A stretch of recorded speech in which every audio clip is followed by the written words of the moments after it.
부처님께서 아침 햇살이 대지를 따뜻하게 덮을 무렵 제자들과 함께 정갈한 대나무 숲길을 천천히 걷고 계셨습니다.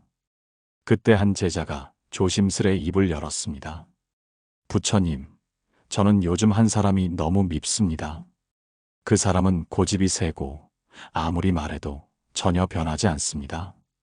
처음에는 이해시키려 노력했지만 이제는 분노만 쌓여갑니다. 이런 사람을 어떻게 해야 합니까? 부처님께서 걸음을 멈추시고 나무 아래에 자리를 잡으셨습니다. 그리고 제자들을 향해 부드럽게 말씀하셨습니다.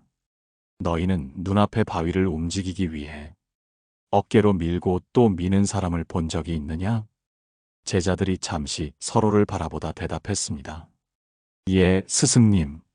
하지만 결국 바위는 꿈쩍도 하지 않습니다. 부처님께서 고개를 끄덕이며 말씀하셨습니다. 그래서 그 사람은 지치고 때로는 스스로를 원망하고 마침내 분노하게 된다. 그러나 지혜로운 자는 바위를 밀지 않는다. 그는 그 바위를 돌아가거나 그 자리에 그대로 두고 자신의 길을 간다. 변하지 않는 사람은 바위와 같은 것이다. 오늘 이야기의 시작은 바로 여기서 비롯됩니다. 우리는 왜 누군가를 바꾸려 할까요? 그가 우리를 힘들게 해서 우리가 원하는 모습이 아니어서 혹은 우리가 생각하는 옳음을 몰라서라고 생각하기 때문입니다. 그러나 그 생각의 바탕엔 조용한 집착이 숨어 있습니다. 내가 옳다는 집착, 상대도 나처럼 생각해야 한다는 고집, 관계를 내가 통제할 수 있다는 착각이 자리 잡고 있습니다. 그래서 결국 우리는 바꾸지 못한 사람 때문에 괴로운 것이 아니라 바꾸려 한 내 마음 때문에 지치고 무너지는 것입니다. 불교에서는 이를 애착의 어리석음이라고 말합니다. 한 비구니가 있었습니다. 그녀는 같은 사찰의 후배가 늘 게으르고 수행을 소홀히 하는 모습에 분노를 쌓아갔습니다. 그래서 하루는 그 후배를 붙잡고 매섭게 꾸짖었습니다. 너는 왜 수행에 집중하지 않느냐? 이렇게 해서 어떻게 해탈하겠다는 것이냐? 하지만 그 후배는 아무 대답도 하지 않고 멀찍이 떨어져 피하기만 했습니다. 며칠 뒤 그 비구니는 스스로를 돌아보며 부끄러움을 느꼈습니다. 나는 그의 수행을 도운 것이 아니라 그를 나의 틀에 맞추려 한 것이었구나. 그녀는 부처님께 여쭈었습니다. 부처님, 저는 그를 위하려 했지만 결국 제 마음이 상했습니다. 이런 제 자신이 너무 부끄럽습니다. 부처님께서는 조용히 말씀하셨습니다. 모든 인연은 다 익는 때가 다르다. 그 사람의 꽃이 피지 않았다고 내가 햇볕이 될 필요는 없다. 그저 그 자리에 머무르되 흔들리지 않는 나무가 되어라. 이 말 속에는 우리 삶의 중요한 진리가 담겨 있습니다. 당신이 지금 누군가를 바꾸려 애쓰고 있다면 그 애씀 속에 있는 당신의 고통을 먼저 들여다보시길 바랍니다. 그 사람이 아닌 당신의 기대와 통제하고픈 마음이 당신을 괴롭게 만들고 있을지도 모릅니다. 다음 이야기에서는 사람을 바꾸려 애쓰지 않고도 내가 더 평온해지는 지혜의 길을 조금 더 깊이 나눠보겠습니다. 그날 밤 제자는 부처님의 말씀을 곱씹으며 촛불 아래에서 혼자 참선에 들었습니다. 하지만 그의 마음 속에는 여전히 그래도 바뀌어야 하는 사람은 있지 않겠는가 라는 생각이 가라앉지 않았습니다. 다음 날 새벽 그는 다시 부처님께 조심스럽게 여쭈었습니다. 부처님, 저는 아직도 잘 이해가 되지 않습니다. 만약 그 사람이 나쁜 행동을 반복한다면, 그로 인해 다른 이들까지 괴롭다면 정말로 그냥 두어야만 합니까? 부처님께서는 천천히 고개를 들며 제자를 바라보셨습니다. 너는 들판에 핀 잡초를 본 적이 있느냐? 예, 스승님. 그 잡초는 밟힌다고 없어지지 않고 거두어도 이듬해 다시 돋아난다. 그렇다면 우리가 해야 할 일은 무엇이겠느냐? 제자는 말없이 고개를 떨구었습니다. 부처님은 이어서 말씀하셨습니다. 잡초를 없애려 온 들판을 불태우는 이는 어리석은 자이다. 지혜로운 자는 자신이 가꾸는 꽃밭만 돌본다. 그 사람이 바뀌지 않아 괴롭다면 너는 그에게 향하는 너의 감정을 먼저 돌보아야 한다. 이 말은 곧 우리가 바꾸려는 건 상대가 아니라 사실 우리 자신의 감정과 해석이라는 의미였습니다. 자신의 기대에 맞추려는 마음, 옳고 그름을 재단하려는 시선, 내가 겪은 고통에 대한 보상 심리, 이런 것들이 사람을 바꾸려는 시도의 밑바탕에 깔려 있습니다. 그러나 불교에서는 이런 마음을 다스리는 방법으로 수용과 지혜로운 거리두기를 강조합니다. 어느 날 한 장로가 부처님께 찾아와 물었습니다. 스승님, 제 아들은 도박과 음주에 빠져 가족을 괴롭게 합니다. 저는 아버지로서 그를 바꾸려 애썼지만 오히려 저만 병이 들었습니다. 이제 저는 그를 포기해야 할까요? 부처님께서는 잠시 눈을 감으셨다가 이렇게 말씀하셨습니다. 그를 포기하는 것이 아니라 그의 인연을 이해하는 것이다. 어떤 인연은 우리로 인해 바뀌지 않는다. 그저 그 인연이 스스로 돌아오길 기다릴 뿐이다. 그 기다림조차 고통스럽다면 마음을 거두는 것이 지혜다. 장로는 조용히 고개를 숙이며 말했습니다. 스승님, 저는 제가 옳다는 확신으로 그를 붙잡고 있었던 것 같습니다. 그제야 장로는 마음을 내려놓는다는 것이 무관심이 아니라 관계 속에서 나를 지키는 방법임을 알게 되었습니다. 이처럼 사람을 바꾸려는 마음은 겉으론 사랑 같지만 안으로는 통제일 수 있습니다. 우리가 해야 할 일은 상대를 밀어붙이는 것이 아니라 그와의 사이에 고요하고 지혜로운 여백을 만들어주는 것입니다. 그 여백 속에서 상대가 돌아올 수도 있고 돌아오지 않을 수도 있습니다. 하지만 그 모든 경우에도 우리는 덜 상처받고 덜 지쳐갈 수 있습니다. 자신의 마음을 먼저 살피고 그 마음이 고요해질 때 비로소 다른 이들도 조금씩 달라진다. 이것이 부처님께서 우리에게 남기신 삶의 중심이자 중도의 지혜입니다. 이제 다음 이야기에서는 거리두기라는 말의 진정한 의미를 불교의 가르침 속에서 더 깊이 들여다보겠습니다. 제자는 다시 한번 부처님 앞에 무릎을 꿇었습니다. 그는 여전히 마음이 복잡했습니다. 부처님, 그러면 상대와 거리를 둔다는 것은 그를 끊어내는 것입니까? 아니면 외면하는 것입니까? 부처님께서는 부드러운 미소를 띠며 그를 바라보셨습니다. 거리는 단절이 아니다. 거리는 이해에서 비롯된 자비의 또 다른 형태이다. 그러고는 부처님은 이전에 있었던 한 이야기를 들려주셨습니다. 한 제자가 있었습니다. 그는 화를 잘 내는 사람과 늘 부딪히며 살아야 했습니다. 그 사람은 말끝마다 비아냥거리고 아무 이유 없이 비난을 쏟아냈습니다. 제자는 참아보려 애썼습니다. 그래도 부처님의 가르침을 떠올리며 인내하려 했습니다. 하지만 어느 순간 그는 자신이 화가 아닌 무기력함에 빠졌다는 걸 깨달았습니다. 그는 결국 부처님을 찾아와 고했습니다. 부처님, 제가 아무리 마음을 내려놓고 참아보려 해도 그 사람 앞에만 서면 숨이 막힙니다. 제가 잘못하고 있는 걸까요? 그때 부처님께서는 연못가로 그를 데려가셨습니다. 잔잔한 연못에 부처님은 작은 돌 하나를 던지셨습니다. 물결이 번졌고 다시 잔잔해졌습니다. 저 연못을 보아라. 돌이 떨어져도 결국 제자리로 돌아오지 않느냐? 그러나 만일 그 돌이 계속 던져진다면 연못은 어떻게 되겠느냐? 제자는 고개를 끄덕였습니다. 물을 흩트리는 것은 돌이 아니라 그 돌을 계속 품으려는 마음이다. 거리를 둔다는 것은 내 연못을 지키는 일이다. 다정한 외면이며 지혜로운 선택이다. 부처님의 이 말씀은 제자의 가슴 깊은 곳을 울렸습니다. 우리가 누군가와 멀어진다고 해서 그 사람을 미워하는 것은 아닙니다. 진정한 거리는 상대를 이해하면서 나를 지키기 위해 선택하는 삶의 방식입니다. 사람을 바꾸려는 마음은 때때로 내 삶을 흔들리게 합니다. 하지만 거리를 두면 우리는 고요함 속에서 자신을 지킬 수 있습니다. 시청자 여러분, 혹시 지금 떠오르는 얼굴이 있으신가요? 마음으로는 품고 있지만 그 사람의 말과 행동이 여러분을 다치게 만든 적이 있었나요? 그렇다면 용기 내어 거리두기를 실천해 보세요.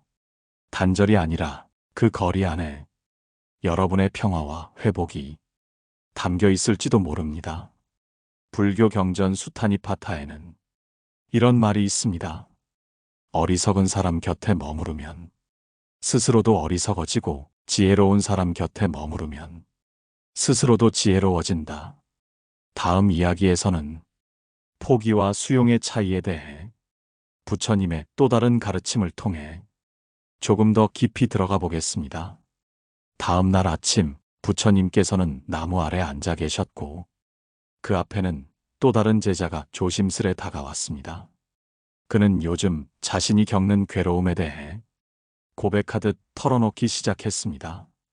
부처님, 저는 지금 너무나 억울하고 속이 상합니다. 누군가 저를 험담하고 없는 말을 만들어 사람들을 현혹시키고 있습니다. 저는 아무 잘못이 없는데도 왜 이런 일을 당해야 하는지 모르겠습니다. 그 말에 부처님께서는 고개를 끄덕이시며 이렇게 말씀하셨습니다. 사람의 입은 멈추게 할 수 없다. 하지만 그 말에 반응할 것인지 말 것인지는 내가 선택할 수 있다. 그리고 부처님은 가만히 흙을 한 움큼 쥐고 계셨습니다. 그 흙을 들어 제자의 손 위에 올려놓으며 말씀하셨습니다. 이 흙은 단단하지 않다. 물을 끼얹으면 흙탕물이 되고 바람이 불면 흩날린다. 그러나 이것이 흙이라는 사실은 변하지 않는다. 너도 마찬가지이다. 타인의 말이 내 마음을 흐트릴지언정 내 본질을 바꿀 수는 없다. 제자는 그제야 자신이 끌려다니고 있었다는 사실을 조금씩 깨닫기 시작했습니다. 사람을 바꾸려 애쓰다 보면 정작 중요한 것을 놓치게 됩니다. 우리는 다른 사람의 마음보다 자신의 감정을 다스리는 일이 훨씬 먼저라는 것을 잊곤 합니다. 상대의 마음을 바꾸는 데에는 시간이 오래 걸리고 때로는 끝내 불가능할 수도 있습니다. 하지만 나의 반응, 나의 거리, 나의 마음은 지금 이 순간에도 바꿀 수 있습니다. 이것이 바로 불교에서 말하는 지혜의 선택입니다. 시청자 여러분, 혹시 누군가의 말에 상처받아 잠 못 이루신 적 있으신가요? 그 사람이 변하기를 바라며 기다리고 계신가요? 그렇다면 이제는 그 기다림을 내려놓고 내 마음을 돌보는데 조금 더 집중해 보시길 바랍니다.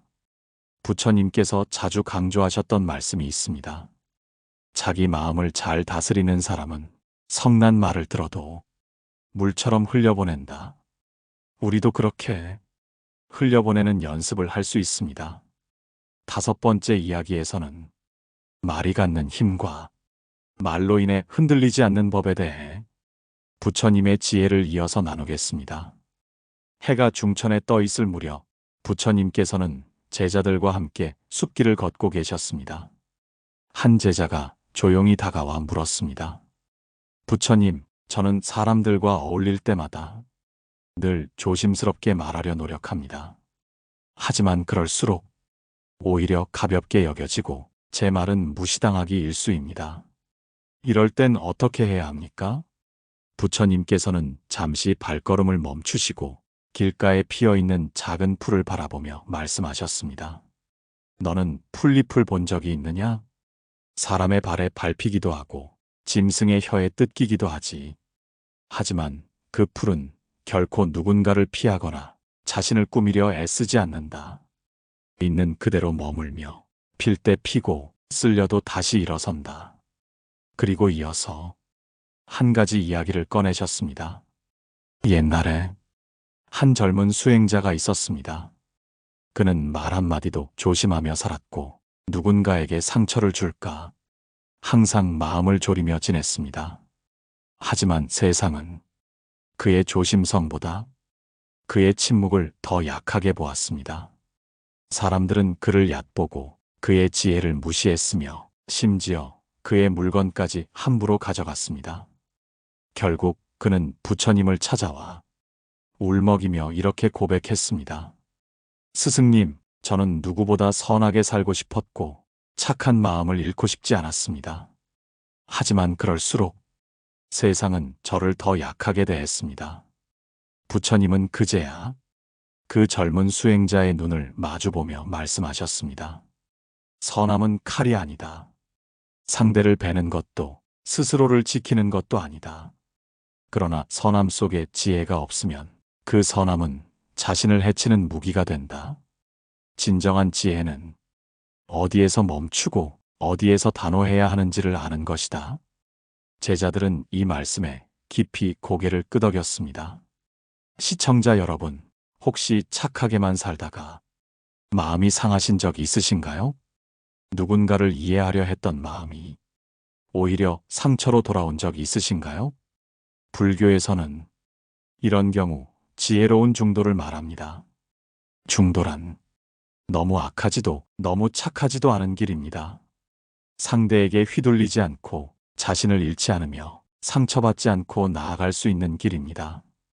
다음 이야기에서는 이 중도의 길을 현실에서 어떻게 실천할 수 있을지 조금 더 구체적인 지혜를 나누겠습니다.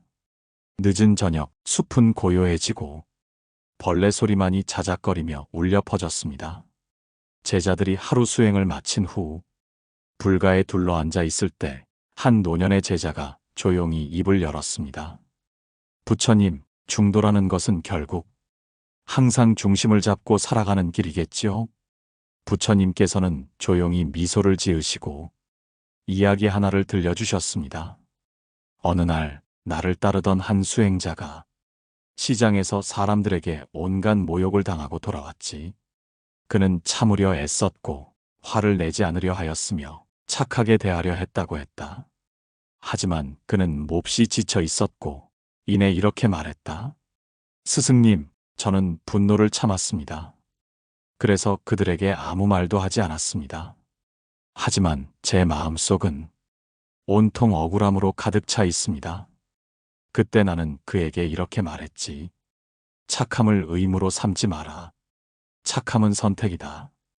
자비는 미소 속에 있는 것이 아니라 자신을 해치지 않는 경계 속에 있는 것이다. 너는 화를 내지 않았지만 스스로에게 화살을 쏘았구나. 그 말을 들은 제자는 눈을 감고 깊은 숨을 쉬었습니다. 시청자 여러분, 우리는 살아가며 누군가를 바꾸고 싶어질 때가 많습니다. 무례한 사람에게는 바른 말로 바꾸고 싶고 변하지 않는 가족에게는 간절히 설득하고 싶고 상처 주는 사람에겐 그 마음을 깨우쳐주고 싶습니다. 하지만 불교는 말합니다. 사람을 바꾸려는 마음보다는 그로 인해 무너지지 않는 나를 세우는 것이 훨씬 빠르고 평화로운 길이라고. 그리고 이것이 진정한 중도의 실천이며 우리 삶의 고요한 해탈입니다. 오늘 나눈 이야기처럼 착하게만 사는 것은 미덕이 아니라 때로는 고통의 씨앗이 될 수 있습니다. 착함 속에 경계가 있어야 하고 자비 속에도 선이 있어야 합니다.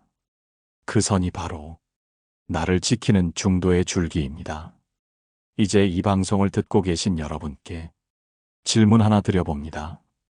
혹시 지금 나의 착함이 누군가의 이기심을 더 키워주는 도구가 되어 있는 것은 아닐까요?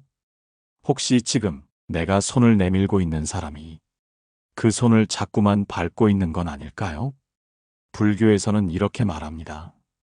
자비도 지혜 안에 있을 때만이 진정한 자비다. 이제 여러분께 부탁드립니다. 오늘 방송이 마음에 닿으셨다면 댓글로 여러분의 생각을 들려주세요. 좋아요와 구독도 진심을 담아 부탁드립니다. 마음의 중심을 잡고 흔들리는 세상에서 지혜롭게 머무는 우리 모두가 되기를 진심으로 바랍니다. 고요한 울림이었습니다.